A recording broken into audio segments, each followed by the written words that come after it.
it so clear when you're here, but we never get near enough. We drink and we dance, you don't give it a chance. Is it really romance you feel? If you are not mine, I'm letting you go. I won't be your backup call, 'cause for such a long time my heart is on hold. Beds are too long. When you're around, we never talk about the way we feel. Hello everyone, welcome back. So we're back out here at Sand Lake, one of my favorite places to come to, right by the ocean, but where you can actually camp near the beach, but not on it. And as you can hear probably in the background, there are a bunch of ATVs and side-by-sides driving around here on the dunes. It's a little bit chilly today. We got a couple of sources of fire that we're gonna have to keep us warm tonight. So for this time around, this is a Patreon event. My Patreon members out here in the Pacific Northwest, I like to do meetups where we can just hang out and camp and have a good time. Usually on these things, I try to keep the group small, not too big, just because of the fact that I like to communicate and have time to be able to talk to everyone here. So we do have a modest-sized group here. We've been seeing a lot of snow and rain the past few months, so it's nice to be able to come out and have some sunshine and vitamin D. But the plan here is we're just going to hang out, chill, enjoy each other's company, maybe about to cook some dinner soon, and just chill around the fire.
Good morning everyone.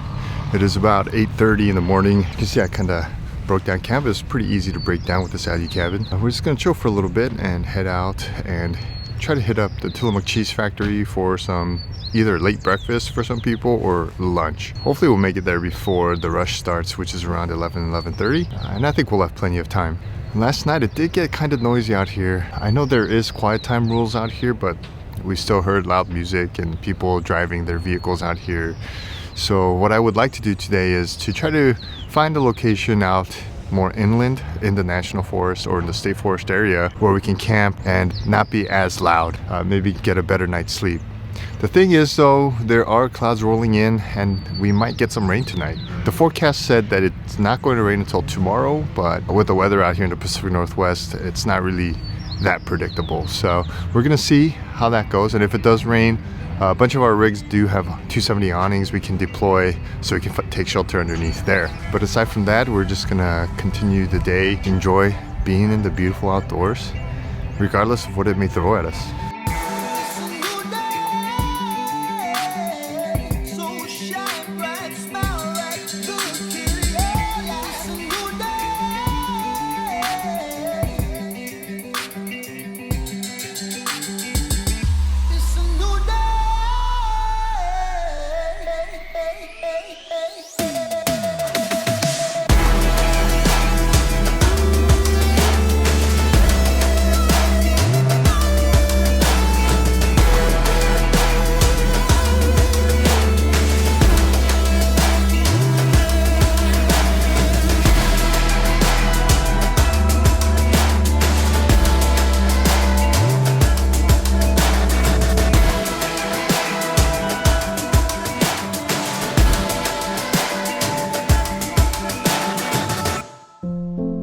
Campsite number 2.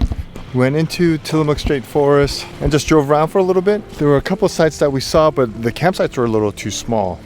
We did want to initially camp by a river, so we were following a trail that was along the riverside. There weren't many spots that we could find, but right now the weather is pretty good. It feels good. I think it's probably in the high 40s. There's a lot of cloud cover up above though, but there is some sun peeking through. Like I said, if the weather forecast still stays accurate, then we probably will see some rain tonight or tomorrow morning. I still haven't deployed my awning yet. If I start to see some raindrops, I am gonna pull it out, but for right now I'm just gonna leave it as is. Also, by the way, the diesel heater worked perfect last night. It went through all through the night, and it was on for about, I say, a good 9 to 10 hours, and it did just fine. But as you can see from inside of the AluCabin, is still kind of bare bones with stuff, just kind of all my gear in there. I am planning to pretty soon change that out so I can lay a bed rug, some insulation, as well as some other accessories that I'm gonna add in and around the AluCabin. But for right now, this is a beautiful site, 360 degrees of beautiful views, and it's about 3:30 right now, so we got maybe about 4 or 5 hours of daylight left, so plenty of time to just hang out, set up camp, take our time, maybe eventually even cook something to eat. There was also a bunch of wood on the ground that we found when we pulled up here, so the good news is we're probably going to have some campfire as well.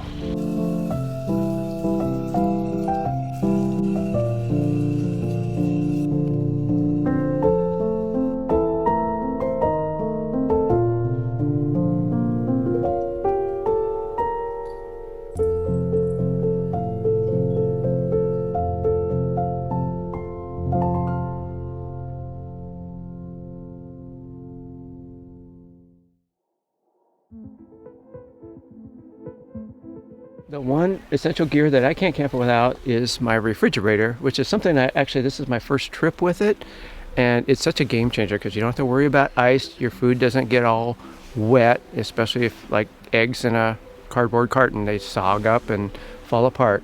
So this is a dual zone refrigerator, so it does a freezer or refrigeration, and you can make it all a refrigerator, but there's a freezer side here which allows you to have ice for your drinks. So I like ice in my water, I like ice in my liquor, and I can do that and have frozen hash browns and meat, olive, yogurt, everything is keeps cool, milk, all that stuff. So that is the cool thing. You can do that with a cooler, but you have to keep going and getting ice, and you're always wondering, did it stay cool enough to keep my food fresh? And here you can set whatever temperature you want. So I've got a freezer on one side and a refrigerator on the other. And typically, how long are your camping trips? Usually about 3 to 4 days. 3 to 4 days. But it can go longer. I've got a power supply, and all you have to do is drive to charge it or use a solar panel, which I have, but I didn't bring for this trip because I didn't think I'd need it. All right, right on. Thank you, Paul. You're welcome. So the one essential piece of gear I can't camp without these days is my new mattress from Hest. I gone back and forth between a bunch of different setups of little hiking mats and inflatable pads and memory foam pads on top of that, and just wasn't happy. Got one of the Hest Pillows, really liked it a lot. Was very impressed, and picked up one of their 4-inch thick mattresses and immediately loved it. How long are your typical camping trips? Typically a couple nights. Part of that was probably because I was uncomfortable and not sleeping very well. Yeah. So hoping to make those trips longer. The one piece of equipment that I can't do without is probably basic needs. I would say shelter.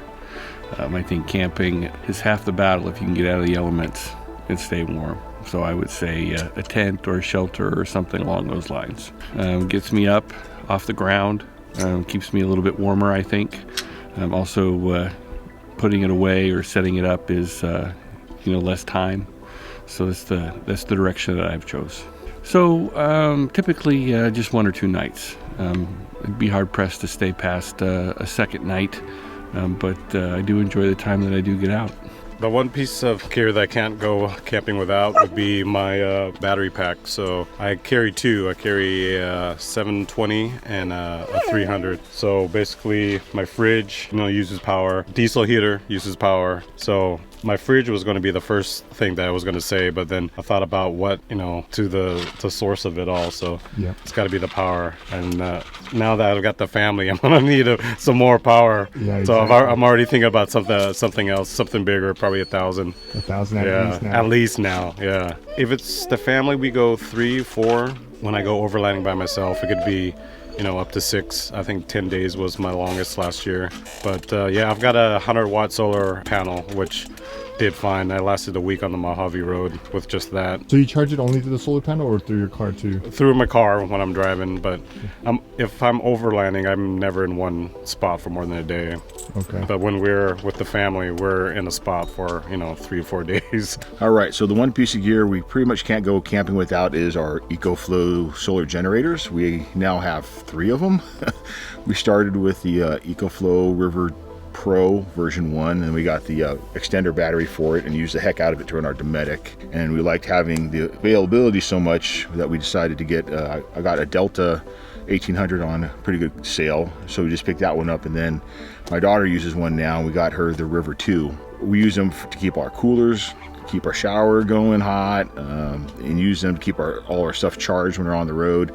And having 3 of them and solar panels lets us rotate through, charge one up while the one's discharging, and basically keep a fresh set of batteries ready to go so we can stay for extended periods of time if needs be. I like that it can power multiple things at once. So like if there's batteries low on something, but you also need to keep something cool, like in a refrigerator or a cooler, it can charge that item and yet keep the other item cool at the same time. It's really good at multitasking. It has lots of battery, lots of life. So it's just helpful just around camp. It's really useful for lights as well, because it gets dark at night and you need something to power the light. Sure. And the EcoFlow can do all 3 things, which is a nice thing to have. Now it powers her electric blanket, her 12-volt electric blanket she got. So she used that last night for the first time to keep warm, again using the 12-volt outlet on it, and kept her warm all night. She actually had to turn it off, it worked so well. So, and plenty of battery left on it, still like 90% left after using the electric blanket.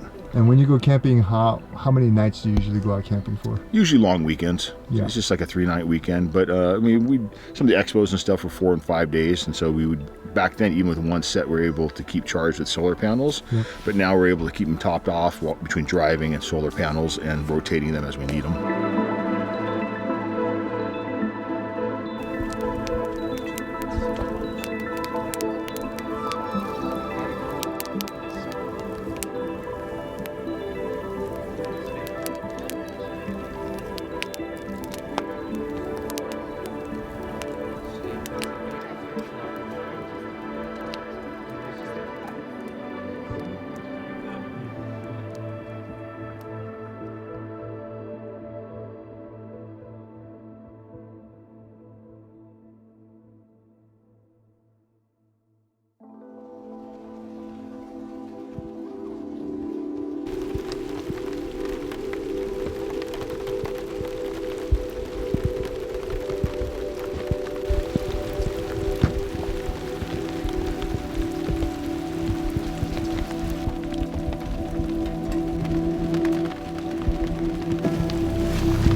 Alright, hey, good morning everyone. It was nice hearing the sound of the rain hitting the top of the tent, but it just sucks that we have to pack up in the rain. Also, when the rain or the weather clears up, I am going to have to draw out the rooftop tent, so that's another process in itself. But aside from that, it's been really nice. Been great hanging out with everybody. Next week, I am doing another Patreon meetup in Death Valley with my Patreon supporters down there, and I am very much looking forward to that as well. But this weekend is a wrap. Thank you guys for watching, and as always, be safe, take care, and I'll see you next time.